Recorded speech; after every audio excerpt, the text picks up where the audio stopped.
What's going on, Tactical Buddies? So this question comes from Paul Phoenix, and Paul asks, basically, is tactical training easier to learn, teach, and maintain than hand-to-hand combatives training?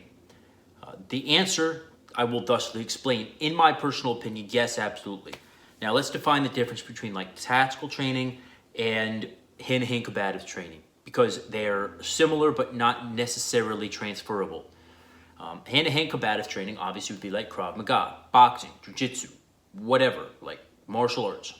Whereas tactical training would, incorporate firearms, low light, no light situations, room clearing, driving, bodyguarding tactics, situational awareness, like kind of everything that you aren't getting in strictly hand-to-hand combat. And then that encompasses a very wide variety and array of things. So is that stuff easier to teach? Yes, absolutely. It is easier to sit someone down and give them a lesson on situational awareness than it is to sit them down and give them a lesson on, okay, here is like all the fucking 10,000,000 moves of hand-to-hand combat, and we need to get you to a place where you can not only deploy these tactics, but deploy them under stress, and while you're getting hit in the face, being able to, have your footwork the right way, and it doesn't have to be like you're off an inch and like whatever, right? Like a lot of teachers are like, you're off an inch, and if you put your foot just here, then you'd be able to deploy this, bong sao better, right? Fuck all that. That's not what I'm talking about. But there's still footwork involved in fighting. It's easier to sit someone down and tell them, all right, listen, when you're going out to the parking lot at 2 o'clock in the morning and it's dark and there's no one around, what you want to do is not have your fucking head in your phone. You want to maybe have a flashlight close by. If anyone approaches you, just throw it in their eyes real quick and ask them who they are and just please stay away from you, right? Those types of things. Situational awareness in the sense that when you're getting into your vehicle, don't just, turn your back, get in, and think everything's hunky-dory. Go ahead and look over your shoulder before you do so. If someone is coming up, then, you might want to back into your vehicle. Or, hey, if you're walking down the street and there's like 3 or 4 thugs on one side of the street, just cross the street. Don't get involved in all that bullshit. That situational awareness kind of in a nutshell. Knowing your surroundings, also kind of figuring out what to look for and that type of thing. Street smarts, you could also say. It's easier to sit someone down and say, look, when you're going overseas, you could potentially be targeted by a criminal or terrorist organization, and they might want to conduct crude surveillance on you. This is some of the methodologies that they might and probably will be using and have used in the past. Look out for it. If you find it, if you see it happening, alert blah, blah, blah, or do blah, blah, blah. That type of stuff is way easier to teach somebody because it doesn't involve really physical. It's all mental.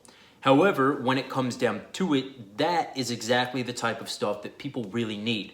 How often are you, or even me for instance, going out there and getting involved in hand-to-hand combat?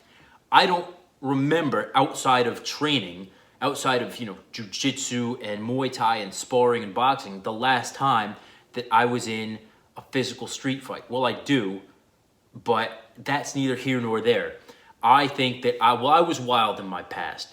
Lately, I don't get into street fights though, and neither should you, quite frankly. It is a bad thing, and it can land you in prison jail, so you don't want to do that. But for your average person, they might only get in one in their life, or none, or 2, right? Your average person isn't going out there and getting into hand-to-hand combat.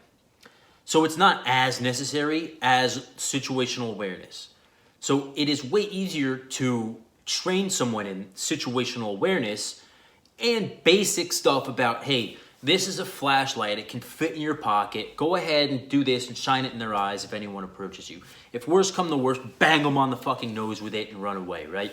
That type of tactical training is very handy, very useful, very helpful. It's easier to sit down with someone and say, this is a stun gun. This is how it works. You can deploy it like this and keep it here and blah, blah, blah, blah, blah, and be careful it doesn't get taken from you. Here's a few basics about weapons retention. Here's how a can of OC spray works. Blah, blah, blah, right?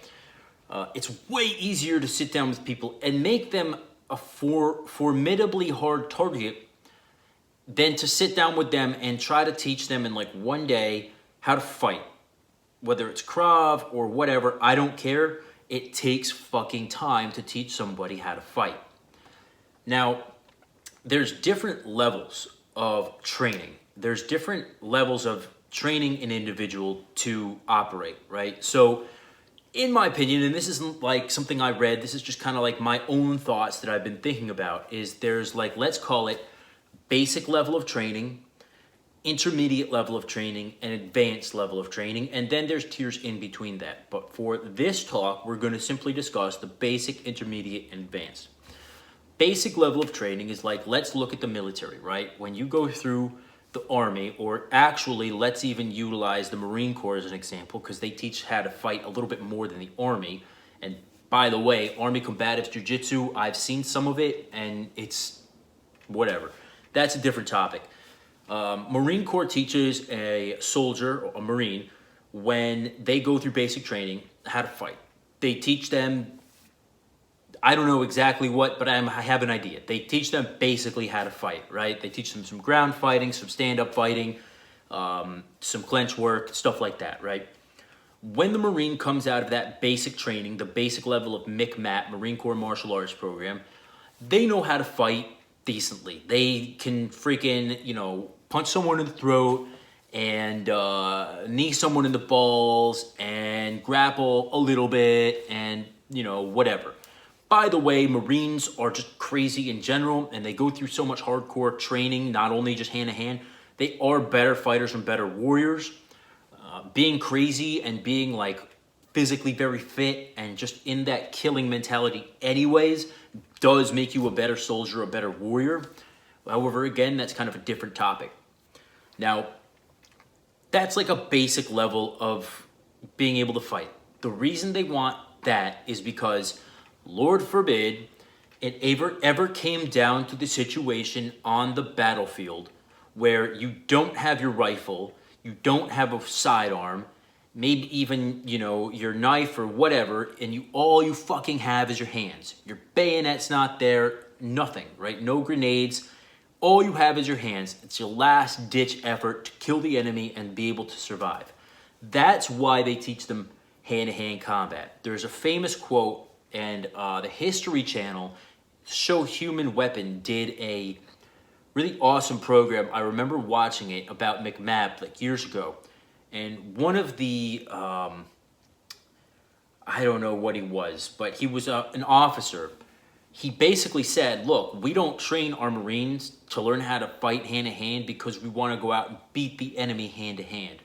But it gives them the desire and ability to be able to close with and kill the enemy. So that's really important to think about when it comes to hand-to-hand combat. It's not usually the type of thing where you want to become so good that you're a fucking ninja. It's usually the type of thing that it's a last-ditch effort. If you don't have your weapons with you, you'll be able to hopefully survive that confrontation or situation. That's the basic level of training. Typically, what I tell people is if you're not using a weapon, then the situation isn't that serious. Like, if I was in a situation where I thought that I might die or had the potential to really be hurt, crippled, killed, whatever, I fucking sure as shit would be using some type of weapon, whether it's a stick, a knife, a gun, or whatever. You don't win a confrontation by fighting hand-to-hand. You survive it, but you don't win a confrontation by fighting hand-to-hand. It's a dumb idea. And besides, there are so many good fighters out there, it would blow your minds, guys. Now, all of us watching this, for the most part, are accomplished and fairly serious martial artists. So I know y'all know this, but as martial artists, we tend to get kind of forgetful that, there is the option to fight with other weapons. So if you're not fighting with a weapon and you're in a serious situation, then you're either like shit out of luck to begin with, or you're fucking stupid. So always utilize a weapon and try to kill the individual if you can, if it's a life and death situation. But that's the basic level of hand-to-hand combative training, right? It's fairly easy to teach somebody. You can teach them within a few weeks of a lot of instruction. Then you've got like the intermediate level of hand-to-hand combatives proficiency. The intermediate level of hand-to-hand combatives proficiency would be someone who studied Krav Maga like 3, 4, 5 days a week, or whatever, jiu-jitsu, whatever it is, 3, 4, 5 days a week for like a year, 2 years even, right? And they are way more proficient than your average individual. Let's take, for example, a blue belt in jiu-jitsu. A blue belt in jiu-jitsu could fuck somebody up who doesn't know jiu-jitsu real well. They are, intermediate level at fighting on the ground. Now, you put them up against someone who's wrestled for 4 to 8 years, plus has been studying jiu-jitsu, then, if they haven't wrestled, then I don't know, right? Or if you put them up against, like, let's just use the belt system, a purple, brown, or, especially black belt, then that's like, they might survive, but they probably will get dominated. You could also use the example of somebody who studied Krav for a few years, and then you put them up against a professional mixed martial arts. Obviously, they're going to get fucking dominated. That's like the intermediate level, though, is somebody who's spent a lot of time doing it, but they're still not, like, there yet to the black belt level. Then, obviously, advanced would be like someone close to or at the black belt level, where the actions are so automatic, they don't fucking have to think about it, and they've done it and been there so many fucking times that it's really just, it's not even something that's kind of a question. They're so good, they've been doing it for so long and have had so many repetitions and also experience that they're just advanced. And they can also teach it, and that's what I also kind of refer to as advanced. Somebody who has been there, experienced it, and then also is able to verbalize it and teach it to other people and have them be able to have success learning it. That's somebody who's more advanced. Somebody who realizes, okay, when I do this 9 times out of 10 is going to happen, and then I can do this to counter it, and that might happen, so I'm going to do this. They can think ahead and cognitize it like that. Really kind of steps ahead, like an advanced chess player, right? It's thinking 6, 7, 8 steps ahead. That's kind of more an advanced thing. Like I noticed that in jiu-jitsu when a brown belt, for example, is teaching the class or whatever when the professor isn't there, they can sit there and kind of cognitize, okay, I'm going to go for a cross collar choke, but typically their hand will go there. So I can reposition my hand here, which will create an opening here, and then they're probably going to do this, so I'll just come around and do this.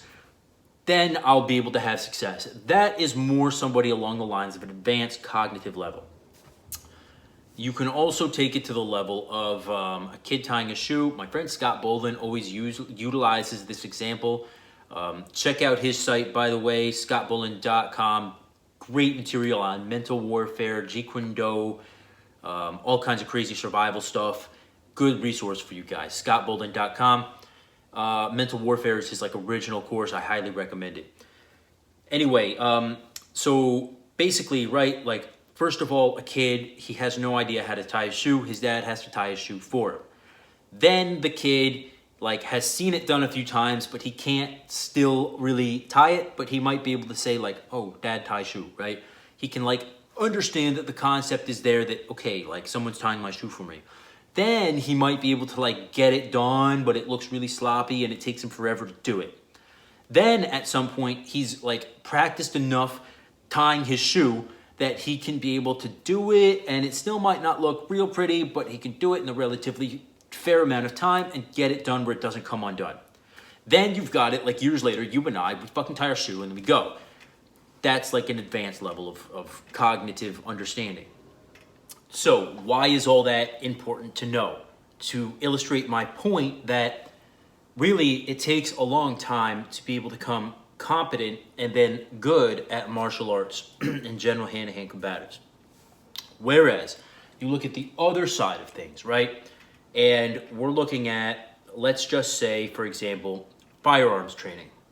I can sit someone down, or an instructor can sit someone down, give them 8 hours of solid instruction, and have them to have the ability to be able to unholster draw down their weapon, discharge it when it runs dry, take the magazine, replace it, rack it, boom, and shoot.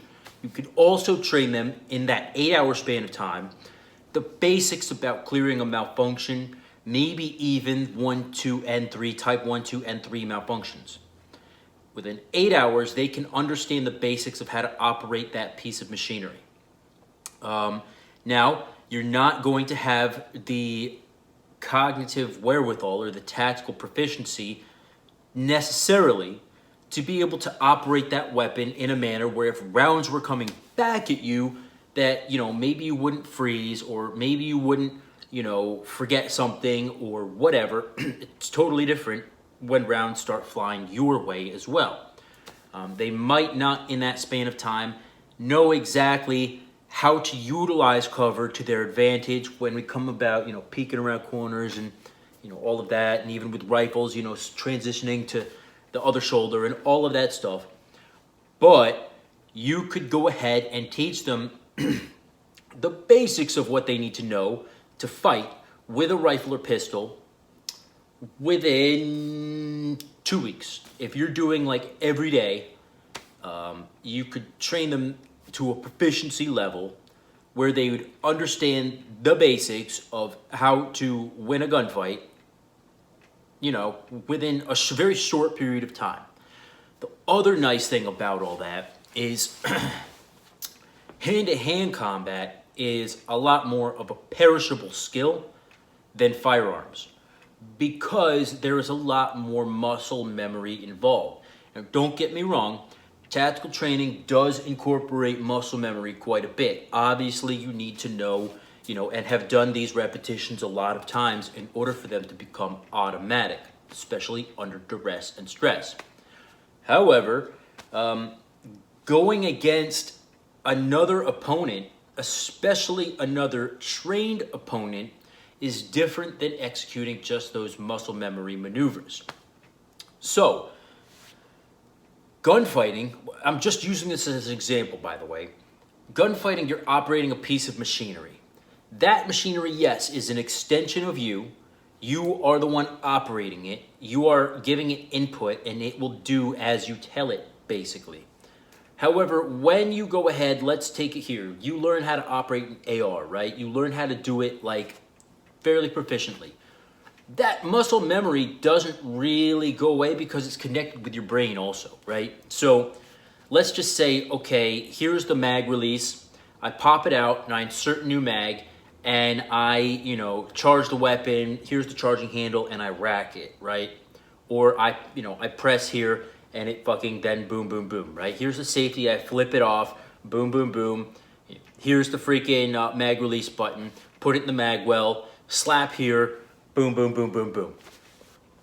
It's not as involved as, okay, here comes a punch. Let me get out of the way of it. Chop him here. Then freaking step over here. Then, grab his head, pull up on the nose, kick out his knee, bring him down. Once he's there, this and that, this and that. It's a lot more physically demanding. Number one, you need to be in good cardio condition.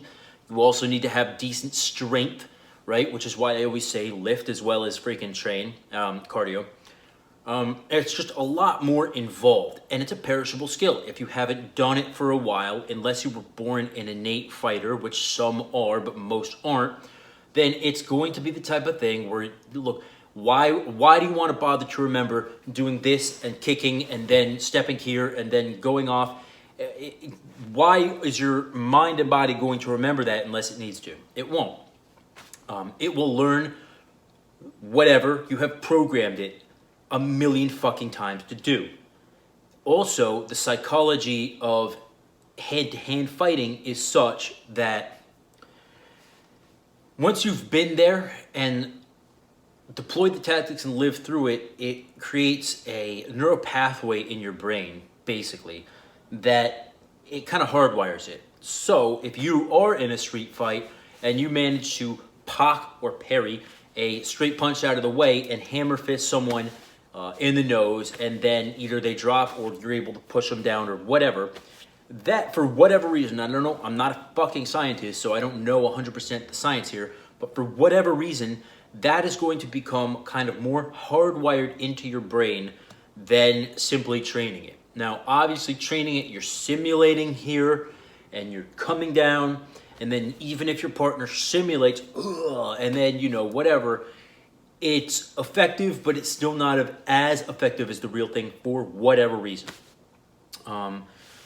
It's kind of funny the way it operates, where it's like one thing with the firearm, you're operating a piece of machinery. The other thing, you are the piece of machinery, right? But it's just a perishable skill. That's not to say all tactical training is that way. For example, I just went through another 4 days of evasive emergency driving at BSR in West Virginia. I had done it the previous year. However, and even though I drive for both of my jobs, one of them being a firefighter, and the other one I'm just going to say I drive a lot for, and I drive like evasively for, even though I do that a lot, yes, I obviously have been able to keep some of the skill set sharp, but a lot of it I honestly forgot. Like, I don't do J-turns, nobody really does on the freak, right? On the frequency, on the frequent.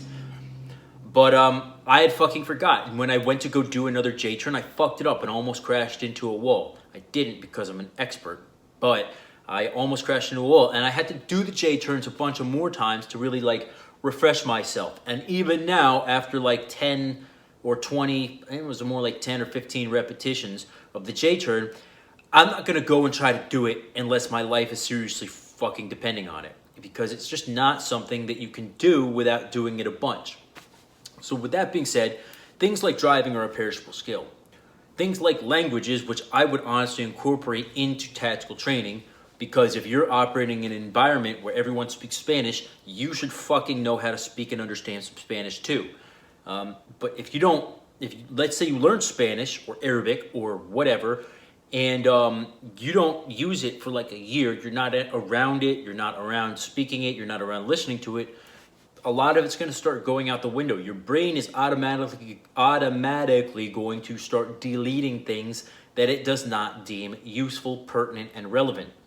That's just how the human body works. It's like a computer. If you've got files on your computer and it's taking up space, what are you going to do?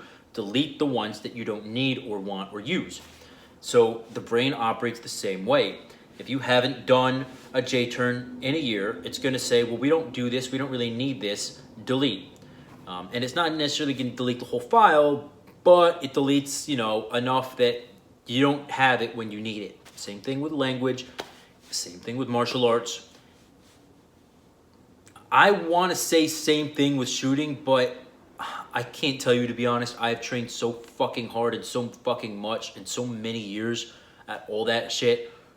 But I'm assuming that the whole movements around corners and all of that, pieing. Look, I'll tell you, even like, things like broom clearing, pieing a door, coming into a room, if you don't use that stuff, your brain's going to start to delete, non-relevant files. So you need to stay sharp. However, when you learn theory about things like, counter surveillance or different things, situational awareness, things that are more mental than physical, for whatever reason, the brain kind of seems to be able to hold on to relevant pieces of information a little bit better. I think because it doesn't require muscle memory. Now, the question originally was tactical training easier to teach and maintain? It depends what type of tactical training we're talking about here, but generally I think, yes, it is easier to teach someone to become a well-rounded tactical bro or chick than it is to teach someone to become a well-rounded martial artist or fighter. There's so much that goes into it. So you can, like, let's say the police academy for an example, right? You learn driving, you learn shooting, you learn some hand-to-hand, you learn some situational awareness, and then, a bunch of other shit that, whatever, like legal shit and whatever, right? It's easier to take someone in 6, 9, 12 months, whatever, and teach them all that shit and have them become a more like well-rounded, warrior and than it is to take someone in 6 to whatever months and teach them to become a well-rounded fighter. I don't know why that is, but it is. And it's easier to maintain those skill sets as, a tactical bro or chick than it is to maintain as a martial artist. To maintain as a serious martial artist or someone who's proficient in martial arts, you need to be training every week. Whereas you can take someone who's gone through, some driving, some shooting, some hand-to-hand, some blah, blah, blah. And they will operate a lot better than someone who's not been through all that. So, in my opinion, it's way more important to cross-train than it is to train in one thing. Now, if you don't have the ability to cross-train, which is ridiculous because we all have the ability to cross-train, you don't need to go through the police academy. You don't need to go and do all of this serious shit. We all have the resource of YouTube and the internet. We can all learn and read and watch videos and teach ourselves how to become proficient in these skill sets. Obviously, learning from a teacher and going to courses is way more proficient than watching and trying to teach yourself, because obviously if you try to teach yourself martial arts or whatever, there's going to be a lot of gaps. And I think especially when you go through and start learning something, what you learn first is going to become kind of like the way you do it, right? So, for example, when I was first doing close quarters combatives, my whole thing was that I was taught defense against like a high head, Muay Thai head kick, right? Was to come here and do this and block it like that. Then when I started doing a lot of Muay Thai, my Muay Thai coach would always I would always do that. Every time a high kick came, I would do that. And he'd say, "What are you doing? Like, why do you do that?" And I'm like, "Well, that's the way I just learned it." And he's like, "Yes, but we've gone over, you have to lean back and then counter. Let it come across, lean back, and then counter. It's more proficient because if you get kicked here, especially by a Muay Thai hardened shin, you could fucking fracture your elbow or get knocked out. Just whatever could happen, right? But even after months and months of practicing, lean back, return, I would still sometimes do this and move into the kick and get kicked, and it would just be ridiculous. And I was sitting there one day and trying to figure out, why do I keep doing this? Well, of course, Will, because when you were first learning, you fucking would always do that and practice doing that and move into the kick and then, move in. Which way is better?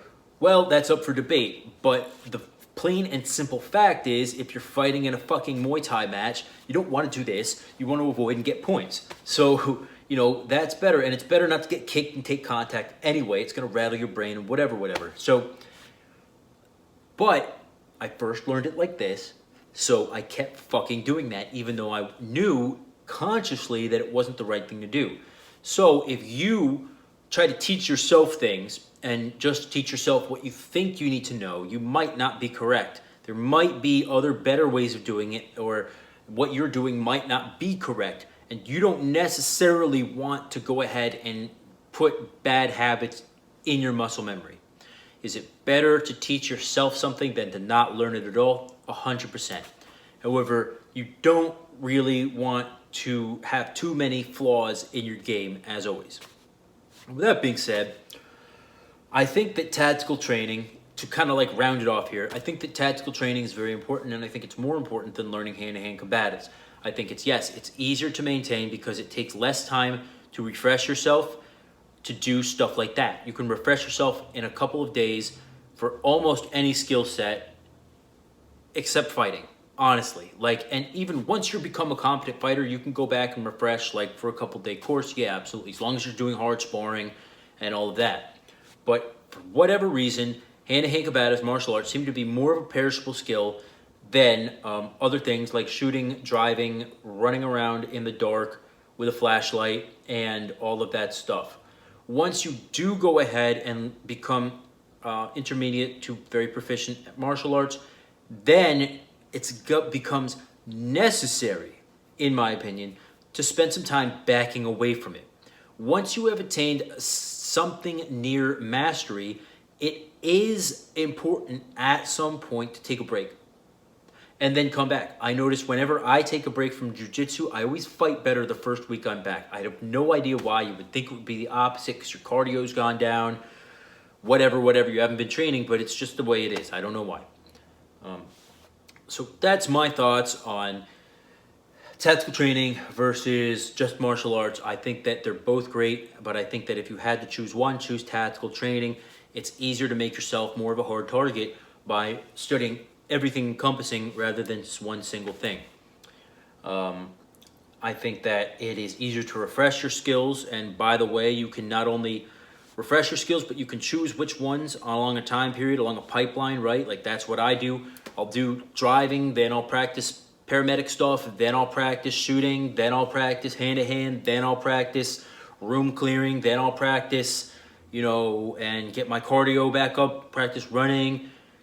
So it goes, for me at least, and I know that this is how a lot of companies do it as well, is you do choose different things and then you just continue along that circle of refreshing your skill set. And that's how warriors typically train. You'll do, an evolution or iteration of this, and then this, and then this, and cross-train and everything, and just keeping your skill set sharp. Though martial arts is an excellent fucking thing, and I think for personal mastery, personal discipline, it is absolutely a great thing. So train your ass off, train until your body starts to break down, take a break, and then train some more. Keep training, guys. If you take up a discipline, especially one that's a contact sport such as boxing, jiu-jitsu, Muay Thai, something where you're actually utilizing these skill sets and sparring, it's going to do wonders for your spirituality, for your self-discipline.